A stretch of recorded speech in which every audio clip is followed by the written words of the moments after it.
So guys, good morning ano. So bali may trouble tayo ngayon. Yung ating molded case circuit breaker, hindi natin ma-switch on guys. So papakita ko sa inyo guys. Ayan. So yan guys, so yung ating molded case circuit breaker ng ating rolling mill. Ayan. BL400 yung kanyang part number Siemens. Ayan. Ito yung guys, tingnan nyo.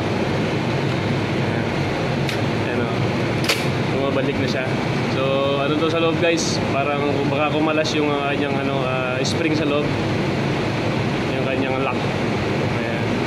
So kapag ganito guys, papalitan na lang natin to, tapos i-repair natin to. Ayan. Pupunta na tayo sa warehouse ng bago. Ayan, i-update ko kayo guys. Ayan problema niya guys, ulitin natin. Ayan.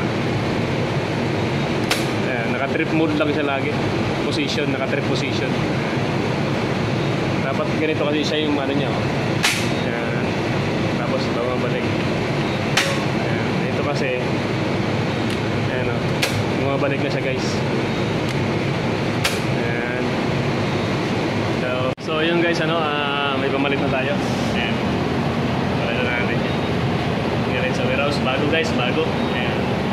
So ngayon papatay na natin guys yung yung supply doon sa bus bar kasi live yung taas eh. Yung taas na yun, live yun. Cover nung bus bar na yan. So, ayan. I-open na natin guys para mamatay na yung power.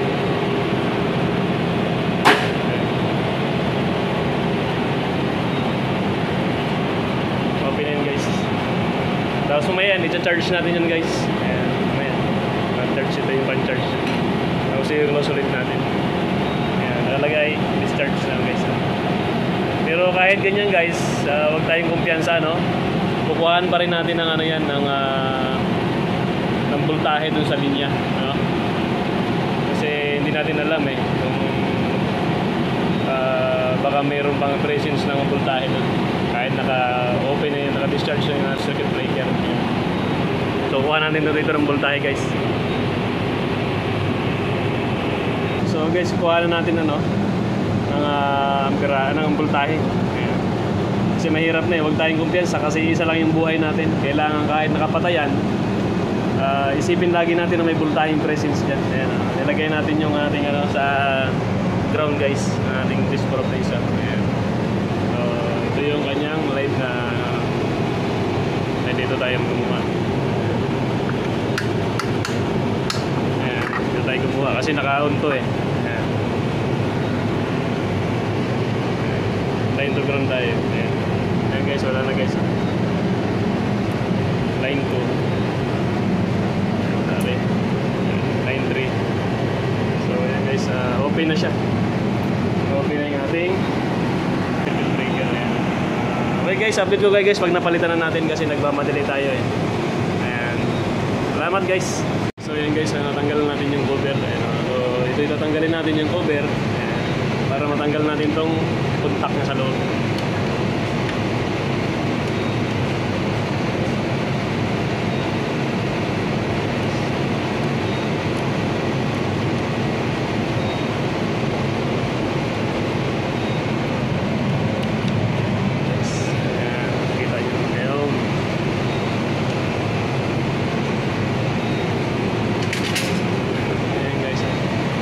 Normally open guys, pag nag-motor protection o nag-trip yung breaker natin, magbibigay ng signal yan doon sa ating module sa PLC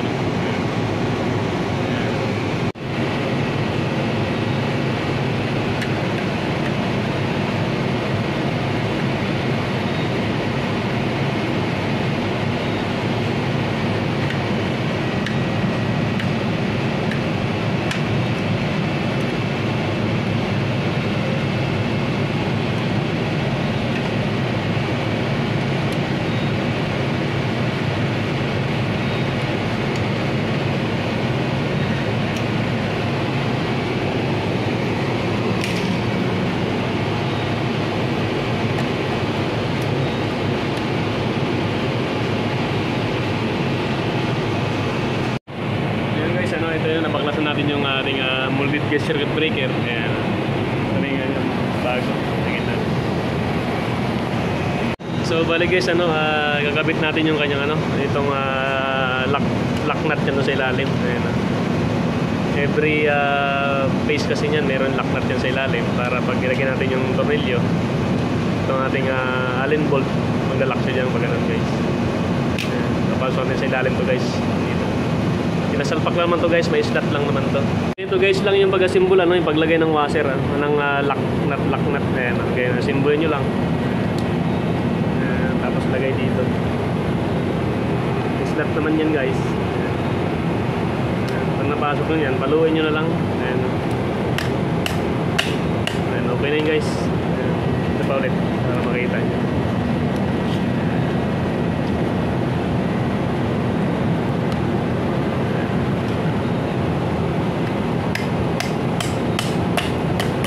Ayan, okay na guys. Isa pa.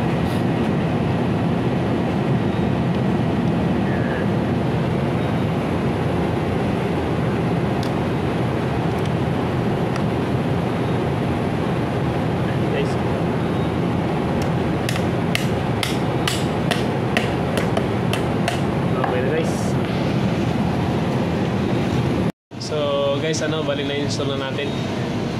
Ibalik na lang natin yung kanyang extension para dun sa pag-switch on. So bali guys, install na natin to. Pagkain lang natin yung kanyang setting dun sa kabila. 250 amperes lang. So gawin natin 250 amperes. Ayan, guys. So kanyang number 5. Okay na siya guys. So ngayon i-energize natin to guys ang kanyang circuit breaker and kailangan to mag-charge. Ayan. Guys.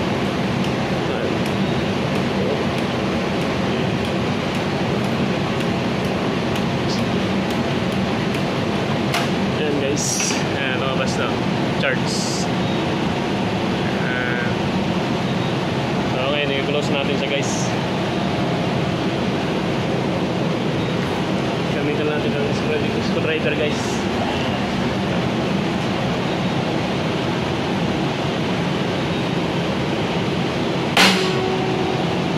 Okay guys, okay na siya guys. Energize na yung ating circuit breaker